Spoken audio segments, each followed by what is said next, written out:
It's been 2.5 years since I got my hands on the yellow iMac, and it was a case of love at first sight. Not just for me, but also a million of you too.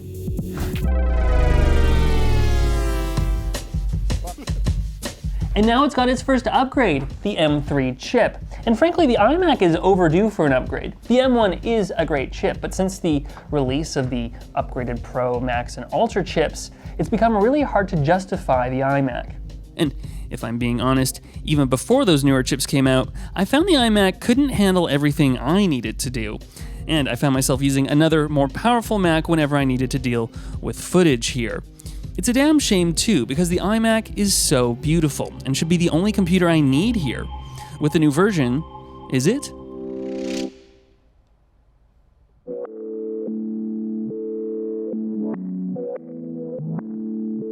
We got the orange model this time, which, in my office lighting, appears perilously close to pink. It's definitely in that salmon coral part of the spectrum. The colors aren't new though. What is the M3 chip. It's constructed using the latest advanced 3nm process. This helps enable performance core clock speeds that now surpass 4 GHz, and bring efficiency core clock speeds even closer to the M1's performance cores. There's also a couple more GPU cores with 8 and 10 available, and that GPU now supports hardware-accelerated ray tracing. But crucially for me, there's the media engine with ProRes decoding and encoding, and new for M3 an AV1 decoder. The jump from the M1 to M2 isn't that notable, but the jump from the M1 to this is.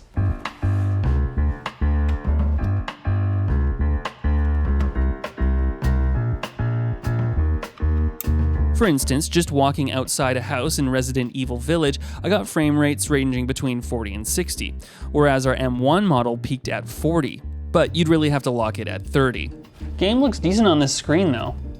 When I do my DaVinci Resolve export test, the M3 takes nearly a third of the time. That's an improvement, and though it does get the fan running on the orange iMac, you can barely hear it. Single core performance is always where the latest Apple Silicon chips shine, irrespective of tier. And certainly in Lab's LZ4 compression test, which uses only one core, you can see just how far the new architecture goes. When translated into our Blender Barbershop test, the M3 is over 12 minutes faster than the M1. But, interestingly, it's only 4.5 minutes slower than the pricier M2 Pro, which has 2 more performance cores. Because I want this to be the only computer for my desk, we spec'd a 16GB model. Memory is important, as I've discovered. I'll explain how, but first let's hear a word from this video's sponsor, Bandwerk. Known for their more refined take on Apple accessories, their new Bandwerk X line of cases are made from aircraft-grade aluminium and then backed with quality leather from the Heinen Tannery in Germany. Remember, Apple doesn't sell a leather case anymore. Pick from a variety of colors like orange pop, sage, or the more traditional chocolate. Oh yeah, and don't worry, they're MagSafe compatible too. If you want to learn more about what makes Bandwerk stand out, check them out at the link below. Back to the importance of memory. I once tried to get Maria Sanabria to use the base model M2 Mac Mini for her thumbnail photoshopping, and it wasn't enough. Whenever I use this M1 iMac to deal with our footage, it can get bogged down. Premiere would hang on my mouse pressed down long after I released the mouse, which is really annoying when you're trimming a clip. And Catalyst Browse, which lets us view our Sony footage, easily fills the memory. Whoa, I got this swap up to 20 gigs. To be honest, I was really pushing things here because, strangely, both have been working much smoother on this old iMac, which I think can be attributed to better app optimization. But that being said, the new upgraded M3 iMac is much better. The new chip, along with the $200 RAM upgrade, means there's no waiting when you move the playhead to another part of the timeline and hit play. In fact, when I see the editors struggle with their Threadripper systems, it makes me wonder if they'd be better off with this. Though I don't think I have the influence capital to try and experiment in there again. How much slower is it? 9-to-1. It takes 9 times longer. Yeah. I definitely have a lot of confidence in the new iMac's abilities, but I do have a few niggles. One thing I'm really disappointed about is that the Ethernet port doesn't support the much faster 2.5 gigabit speeds. Yes, Apple added support for Wi-Fi 6E, but wireless is too unreliable for multicam editing. It's one big chink in this iMac's armor, and so if I want to add faster Ethernet, I'd have to spring for an extra dongle instead of the clever port hidden under the desk that I already paid extra for. While I'm griping about ports, the iMac oddly doesn't have Thunderbolt 4 either. Sure, this won't matter two whits to the majority of people who buy this thing, but consider that the M2 powered $600 Mac Mini has it, and 10 gig Ethernet too. Yes, the price. Though the iMac starts at $1,300, for that you get the base model, which doesn't come in orange, or yellow, or purple. That means you only get 8 GPU cores and 8 gigabytes of RAM, which I'm having trouble justifying for even grandma these days. You also only get 256 gigabytes of SSD storage. Furthermore, there's no Touch ID on the keyboard, no extra USB ports at the back, and no Ethernet on the floor. If you want those last 3 bonus features and the 10-core GPU, it's another $200. This orange iMac with 16 gigabytes of RAM and 512 gigabytes of storage is $1,900.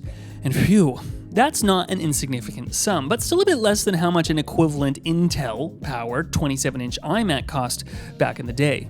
Yes, the long-departed iMac. I just want to take a moment and note that I like this screen size. I'm a bit of a weird person here at LMG because this is the only screen I use. Whereas everyone else either has 2 or 3 massive screens taking over their desk, or one unbelievably long one. I don't get it. Yes, I am flicking my fingers between workspaces if I'm researching and writing at the same time, But I have never, ever felt cramped, something I've felt using a 1080p ultra-wide. which I think was the first screen I was given when I started working here. God, that yellow iMac was an upgrade. And God, is this iMac an upgrade from that. But you will pay for it. With the release of the M3, Apple has shaken up their lineup, and so things are kind of weird. You can get an M3 MacBook Pro with 16 gigabytes of memory for $1,800. This is $100 more, and if you want more power, an equivalent M3 Pro is $2,000. It really seems like this is the price range Apple wants to sell their computers for. Back when we did the Pick Your Dream setup video, I picked an upgraded M1 iMac and then guessed way less than the setup was worth. Oh, what? I don't know if you could tell at the time, but I regretted my pick because I knew the iMac just wasn't up to snuff anymore. Okay. You can still get it in the refurbished store. At a little over $1,000, it's not much less than a refurbished model cost last year. That computer is only suited for grandma or decoration. And if you look at the more upgraded spec models, it's worth considering the shorter lifespan these old iMacs have now. The M1 was introduced 3 years ago, and the savings are less than 20%. So for me, I feel like the M3 has more life in it for the tasks I do, and because we upgraded the memory this time, I do believe I have the one desktop computer that can do everything I need it to. There's no need for me to set up a Mac Studio or Pro on the other desk anymore. Thanks for watching this all-in-one Mac address. Like and subscribe, and I'm curious in the comments below if you're the type of person who would still get a desktop like this, because I feel like there's a few of you who do. And if you want to watch another video we did, well, you could watch the first video we did on the iMac, oh my God, over 2 years ago.